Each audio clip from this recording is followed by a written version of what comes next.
Hey y'all, here's the first page. I'm going to do 2 of these problems to help get you started. So let's take a look at number 3 right now.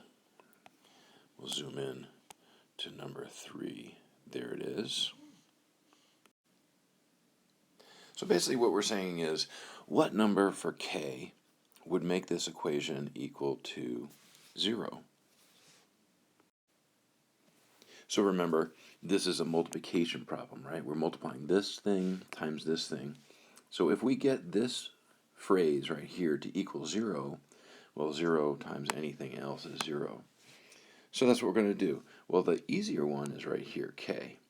Well, if k is equal to -1, right? If k was equal to -1, right there,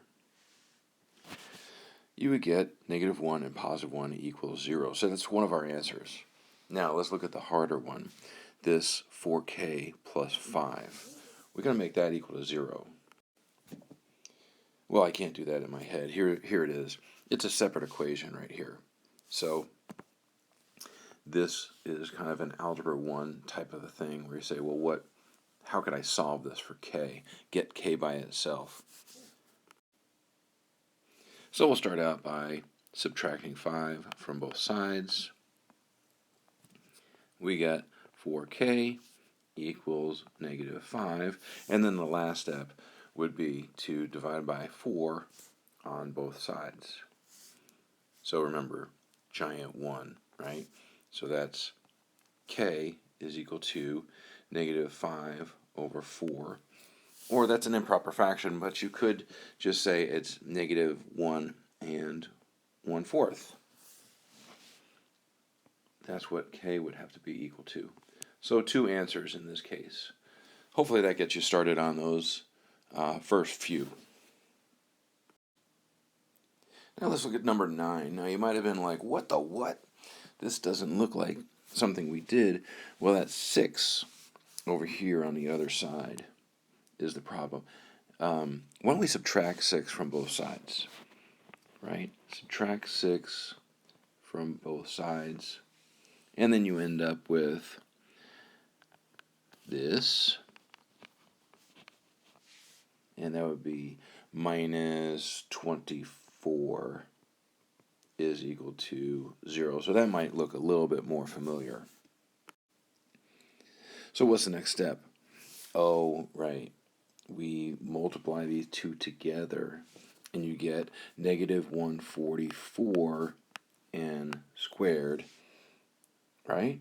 And then this one goes in the bottom. What I'm talking about is that diamond problem, right? The 144 goes here, and that 18n goes in the bottom, like that. So, in fact, I have it right over here. So remember, you're trying to figure out 2 numbers that multiply together to give you that, but if you add them together, you get that. So one has to be positive, one has to be negative. 144, well, 12 times 12 is 144, but that doesn't give me 18. What is it?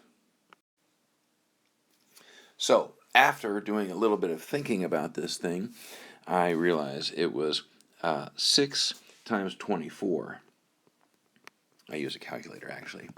Which one is negative? Oh, so the 24 has to be negative. Well, what does that do for us? Oh, I forgot the n. So I got to put the n on there. So remember, the original equation was right there. So, oh yeah, we make the box, right? And so we're going to use these 4 things in the box. So it's going to be, well, let me draw it.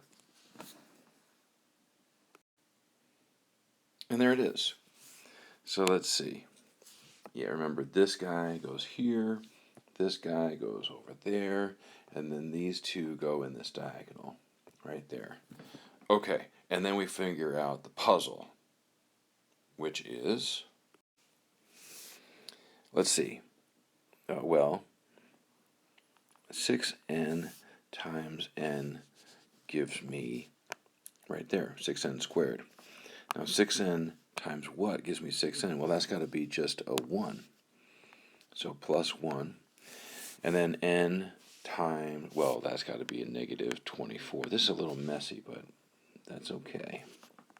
So we get this, right? Well, here's my answer. Let me write it down here. It's 6n minus 24, and then n plus 1 equals 0.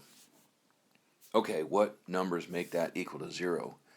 Let's see. Well, this one is pretty easy right here. I think n minus 1. Oh, n equals negative 1, right? If we plug a negative 1 in there, negative 1, positive 1, 0. 0 times anything is 0.